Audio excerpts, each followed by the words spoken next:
kasih dengan sudah diberikan waktu dan tempat untuk sharing mengapa saya memilih Sukahabu. Saya awali pertama-tama saya bercerita di sini. Saya adalah seorang karyawan ya. Saya bekerja di sebuah perusahaan travel. Kemudian karena saya punya background adalah pariwisata.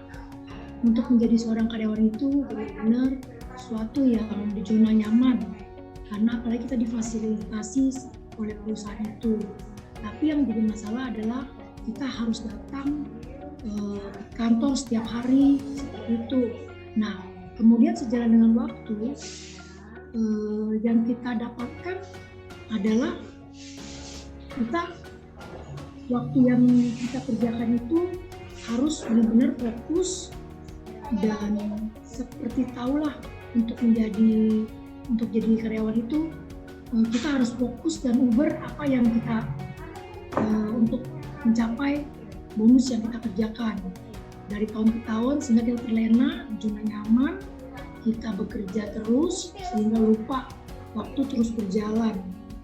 Kemudian pada suatu hari saya berpikir mungkin di sini ada yang merasakan ya untuk setahunnya berapa sih yang kita dapatkan untuk mendapatkan kenaikan dari gaji itu. Akhirnya saya memberanikan diri, saya membuka usaha sendiri, kemudian dengan modal tekad, pengalaman saya lakukan, kemudian ternyata selama kita menjadi karyawan kita tidak berpikir bos itu pikirannya ternyata banyak, makanya aku suka marah-marah ya karena dia berpikir untuk omsetnya, kemudian masalah karyawan juga, kemudian masalah laporan pajak ini itu. Nah, pada saat saya memulai usaha, saya pun mengalami hal itu. Tapi bukan hal itu aja, ternyata persaingan untuk dalam hal bisnis pun kita dengan yang besar-besar juga kita harus bisa mampu melawan. Gimana caranya? Ya saya mencoba dengan suatu servis yang lebih pada klien-klien saya sehingga saya bisa achieve untuk omset perusahaan perusahaan saya sendiri karena saya juga memiliki karyawan yang saya harus sejahterakan juga.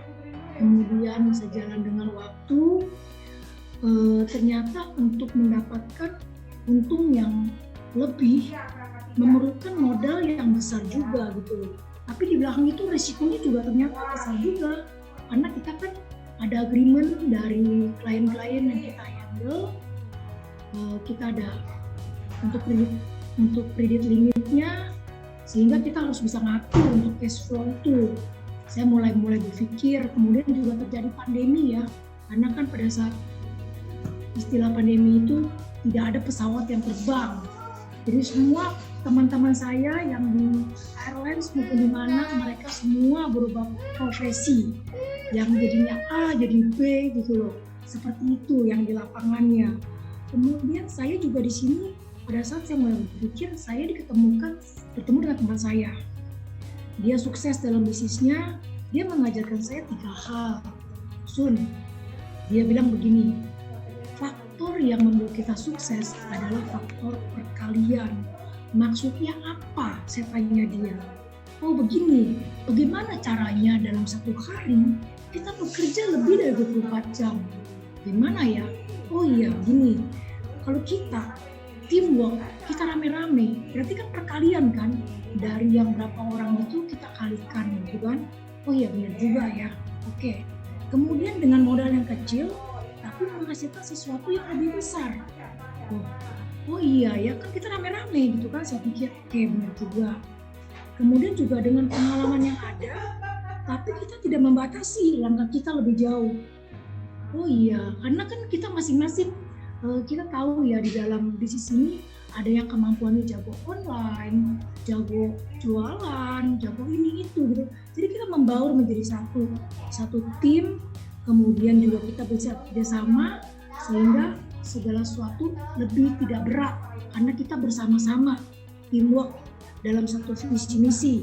Nah, untuk ketiga poin itu saya dilihat ini ternyata dalam bisnis jaringan. Oh, saya pikir oke juga ya. Cuma kendalanya saya sempat berpikir juga dalam bisnis jaringan juga banyak ada yang masalah BPOM, bener ya teman-teman mungkin ada yang merasakan, kemudian masalah legalitasnya, malah masalah manajemennya, kemudian produknya yang tidak sesuai seperti itu. Kemudian saya berpikir, saya sampai bawa dalam doa ya. Saya bilang, aduh Tuhan, gimana ya? Apa mungkin gitu? Selama ini kan banyak kan multi level itu dari luar masuk ke sini. Saya bilang, mudah-mudahan one day, saya bilang, ada perusahaan domestik yang memiliki pabrik sendiri, kemudian ilmuwan sendiri, legalitasnya jelas, kemudian produknya berbicara, visi misinya jelas gitu. Wah, saya pikir mungkin nggak ya gitu loh. Itu dalam pikiran saya sih waktu itu. Nah, kemudian suatu hari saya diajak Zoom, jadi saya dikasih link Zoom Supahabu. Karena saya tipe orangnya, saya senang yang namanya kesehatan, saya demen berbagi yang namanya kesehatan, dan saya suka herbal dari kecil.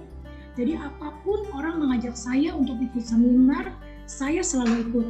Karena itu merupakan ilmu. Selama gratis dengerin, harus kita sediakan waktu.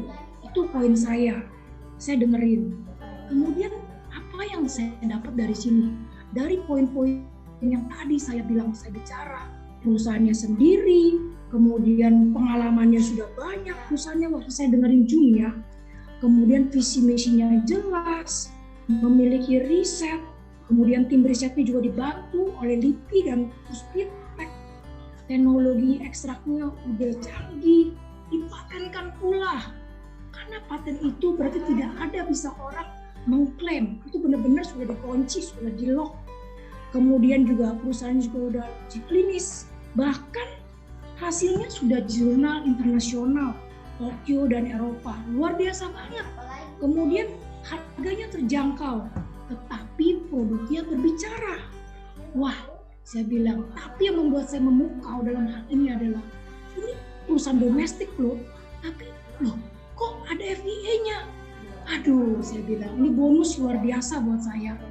Ternyata ada perusahaan lokal yang punya FDA. Menurut saya luar biasa. Poin-poin yang tadi aja menurut saya udah membuat saya sesuatu yang wah itu udah maksudnya udah oke lah gitu loh. Ternyata dengan FDA ini, wah ini luar biasa. Karena FDA itu berarti kan BPOM internasional. Kita bisa go internasional untuk produk kita, diakui di luar. Kita gampang memarketkannya di luar. Waduh, ini sedang ini perusahaannya benar-benar bonafit. Itu yang saya lihat pertama kali, bukan kaleng-kalengan semata. Kemudian saya sharingkan juga selain saya lihat marketing plan-nya jelas, kemudian perusahaannya jelas, visi misinya ada, kita memberikan manfaat tetapi bukan memanfaatkan. Kita harus memberi maka kita akan diberi. Dari sini saya mikir, wah ini loh yang saya cari. Saya pikir seperti itu. Dan kemudian saya juga men-sharingkan produknya juga. Pertama kali di launching adalah produk beta. Dan selama pandemi ini, ya biasalah ibu-ibu, kita cuci piring, ini itu tiap hari kan kena air. Sehingga rasa nggak nyaman, tidur pakai AC. Sehingga kalau saya bangun tangan saya kaku, nggak nyaman gitu kan. Nah, saya minum produk beta. 1x2, 2 kali 1 kapsul, 2 kali sehari 1 kapsul saya minum. Karena kondisi saya sebenarnya nggak ada masalah. Tapi tangan saya nggak nyaman gitu kan. Nah, di hari kedua saya bangun, loh tangan saya nggak kaku. Jadi saya ingat tuh karena tiap kali bangun saya nggak nyaman, saya langsung lihat ke tangan. Pada saat saya merasakan itu, ternyata tangan saya enak ya gitu loh. Itu yang saya testimoni saya ya secara pribadi. Karena kita menjalankan sesuatu, kita coba, baru kita bisa berbicara. Baru kita sharing dari hati ke hati. Karena saya kalau ketemu teman saya nggak langsung menyodorin seperti itu, tidak. Saya sharing, saya kasih tahu dengan pandemi ini seperti apa, kondisinya apa-apa. Jadi saya sharing dari hati ke hati, saya seperti ini loh, yang saya ini. Jadi saya masuk pelan-pelan. Akhirnya mereka, oh iya produknya seperti apa gitu loh. Jadi saya ada sharing, kemudian saya juga testimoni apa yang saya rasakan, dan mereka mau coba. Kemudian anak saya juga yang masalah asam lambung terbantu dengan alfa dan beta. syukur alhamdulillah ini semuanya menjadi lebih baik gitu loh. Nah, kemudian sebelum saya mengakhiri sharing ini, saya juga berpikir satu hal, bisnis ini luar biasa. Karena dengan kita membeli produknya aja, kita sudah dapat hak bisnis. Itu luar biasa banget, kita beli produk, kita mendapat hak bisnis. Kemudian apa sih yang perusahaan kasih? Ibarat kata perusahaan sudah memberikan kendaraan kepada kita. Kita nggak pusing seperti sewa menyewa tempat kita usaha, ini itu gitu loh. Kita sebenarnya sini komitmen. Kita niatkan, kita lihat dari perusahaannya visi misinya jelas, kendaraannya tinggal kita mau jalan sejauh mana, seberapa cepat kita mau jalan. Di sini pun apa sih resikonya? Resikonya tidak ada sama sekali. Palingan masalah orang tidak mau beli dulu, itu masalah istilahnya masalah waktu saja. One day dia pasti cari kita karena dengan dia tidak mengerti produk kita, dan kalau dia sudah tahu dia pasti cari kita. Itu poinnya. Kemudian juga hal yang tadi saya udah bicarakan, masalah modal, tidak ada resiko. Kemudian juga saya sharing ini, saya berharap semoga bisa menjadi manfaat. Mudah-mudahan untuk saudara-saudari semua tetap semangat, sehat selalu, salam sukses. Assalamualaikum warahmatullahi wabarakatuh. Om Sakti Sakti Om. Sampai jumpa lagi. Tetap semangat. Saya kembalikan kepada Pak Eko, founder dan host kita yang luar biasa. Selamat malam semua.